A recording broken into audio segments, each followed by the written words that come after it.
Daanno wayite yeroo dhufsan keessatti manno aana lowo qarri lowo dhibbeedheen abiyya aana ceeraa maganu namoota irra dhibeef rakkoon guddoo adoo mudattee jirtu afaan kee irratti waaqayyo waan guddoo dubbata. ceeraana hin dubbata ceeriyoo gajassa akka dubbate immoo godha. tenne giddoon Tanaan keessa albaanni tanaan qara jechuun mittu manchino namticha tokko jira. onni manchiraa Namticha kana ani hoocuma wayite mittu rileelliwa yeroo kana dhufsan keessa waan takka rageera inni fibaanee maati sullee maali manna maala uddinoo manni qarri jawa ikkiyoota foon nama foon uffate rakkinni isaa yookiin guddaa furdaa hamaa ta'uu isaa beekani. laawommo coye giddoo Waan laale keessa giddoon ijaaye midloommo manchino keessa kiyya nama laale am keessa kiyya na boo'e jira. kuni manchiin Namtichi kun isiwee manna ikkaataa di'a foommoo cummo wayite yeroo kana dhufsan keessatti akkana nama ta'u hin beekne jedhan karadhe malee na di'a foommo hin beeku akkana nama ta'u.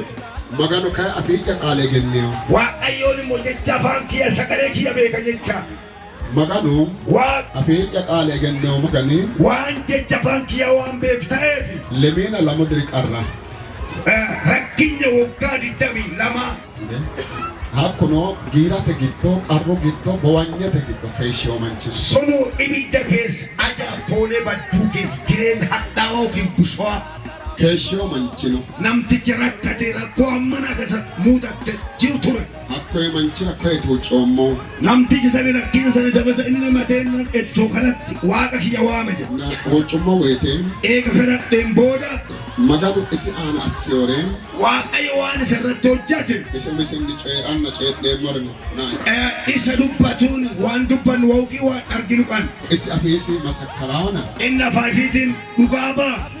masakkaraana maciishitinaan Isuma ragaa ba'u kanaan dhageettanii dhaggitan balaxee dursee lekkasi aana luka isaa gubbaa jawa madana madaa guddoo furdoo ofirraa qaba. Tee akka duubaan dhaggitanu ka duraa malee. tini mada Madaan tuni na tenne madaree masakkaraana isi masakkaraana laina tenne lekkaa isitaa maala inaa darinni isi masakkaraana maciishitile waa'ee madaa fi waa'ee rakkinya fi waa'ee keessa darbee waa'ee farraa furra fi isa odeessuun gurra keessanii dhageettanii gurra qofa nu ergisa. qaahurtee namas mada leelta basu leellaan okidherana Amma isa fayyee jiru iddoo madaa isaa iddoo miidhama isaa waan mul'atu ta'eef na madate basu la leellaan oxa amma lal madaa gadaan isaa la mul'ata jira. Gadaanis booqqee kunas ta'e mada hakko barroo ceemo wayite gadaanis biyya gaafsanii yeroo ankaraadhu konni ali kuni fiire kawi fiire madate konni waroo usubde noona lekkas konni wari kageeshite fiidhenni ilaal jidduu tana jecha asii kaasaa asii waraqaa tana latee jira asii dheeraa addee tana asillee dheeraa waraqaantu dhiitottee farraa furu.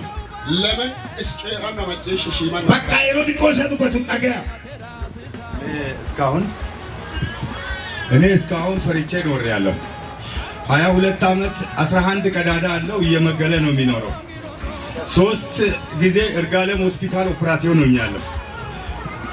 አንዴ ካንሰር ነው ይላሉ፣ አንዳንዴ ደግሞ ቦን ቲቪ ነው ይላሉ። በአበሻ ያደርኩበት የለም ማለት ልብሴን ለብሼ ሲሄድ ሰው ኖርማል ነው አንካሳ ብቻ ነው የሚባለው። ውስጤ እንደዛ እየደማ ሲያስቸግረኝ በ1989 ነው በሽታው የያዘኝ። ወደ 90 ዓመተ ምህረት አካባቢ ማለት ነው። በ89 ነው ያዘኝ በሽታው። በ89 ይዞኝ የዛሬ 7 ዓመት የእግዚአብሔር ሰው መጥቶ እዚህ ቢሮ ውስጥ ነበረ ምሳ አገልግሎ ምሳ ሰዓት ምሳ በልቶ ጋደም ያለበት በግድ ነው የገባሁት። ያው የእግዚአብሔር ሰው የሚፈልገው ብዙ ነው። እኔ ዝም ብዬ በድፍረት በግድ ገባሁኝ። ስገባ አሳየሁት ከፍቼ ሳሳየው አስሬ ነው የሚሄደው። ከፍቼ ሳሳየው እንደዚህ ይዞ እሱም ደክሞታል። ነገሩንም በትኩረት አላየም። ያው እግዚአብሔር በሚናገረው መሰረት አየኝና ተመለስ ይመለስልሃል ነው ያለኝ። ተመለስ ይመለስልሃል። በዛን ወቅት እኔ እንደዛ ያችን ተመለስ ይመለስልሃል የሚለውን ተቀብዬ ወጣሁኝ። ለ20 ዓመት ያለርኩ ዳንዶ የሌማ ጋር 4 ወር ተኝቻለሁ። ማነች ፈረንጇ ጋር እዚህ ቅሌንሶ 23 ቀን ተኝቻለሁ። እርጋለም 3 ጊዜ ኦፕራሲዮን ተደርጎ 4ኛ ዙር ቀጠሮ እያለኝ እኔ ተስፋ ቆርጬ ተውኩኝ። ከዛ በኋላ ዝም ብዬ አስሬ እየዞርኩ አስሬ ያገኘሁትን ነገር እየሰራው መኖር ጀመርኩኝ። የእግዚአብሔር ሰው ከተናገረኝ በኋላ መድኃኒቱንና እሱን እግዚአብሔር አገናኘኝና ድኛለሁ። ተነስታችሁ ቆማችሁ አመስግኑልኝ።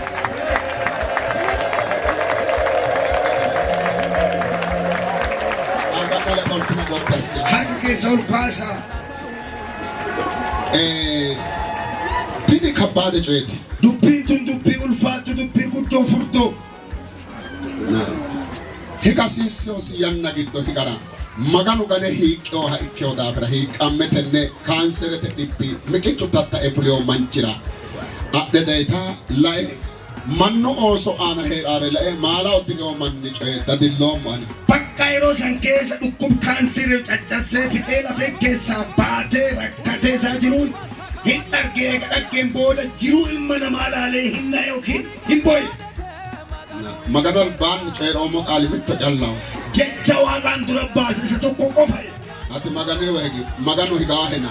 Ati gara waaqaa deebii waan ishita deebi'aa jedheen jedhe. Akka callaa diikkiyo. San callaamuun. Isa maganee tamaaroo asse. Isaaf immoo dhiifama waaqarraa fuudhee gara waaqayyo isa deebisee. Magana hocaa gurmoo gedensaan. Eega waa kana dheedhiiseen booda. Masakkaraatto daggena. Dhuttee ragaa baataa jedheen jedhe. Akka gedensaan. Achiin booda. Huree. Fayyee. Harii. Deemee. Heerii. Jiraatee. La'i lama dase. Madaa fi lelaalee. Hortiyoota. Loosaano la'i haraano la'i. Bakka akka fayyee hojjetaa misoomaa waan tokko ta'e argee fi akka fayyaa akka bilisaaf baay'ee. Sasenge darroe daafira sasenge miqichosino baalanka giddoonni qollisamne daddarrana keeshsheo daafira. Bakka siyaasa doppilishinii waan godhane lafee fi waan dada'ateera jira rakkinaan mana ga'u isa mudatee argee. Jabu qarri illeo daafira. Rakkinni hamaa waa isa mudateef. Mata si fiidhe ba'eenna. Mataa isaa duudiin baddee. Bowanye ba'eenna. Ajaa irraa kaatee. Temata ba'eenna. Madaan tun baddee yookiin fayyitee. Isi manchokke manno albadeeno. Inni nuu nama ta'e fuuldura namaatiin dhufee. Lowo galata uyyees inni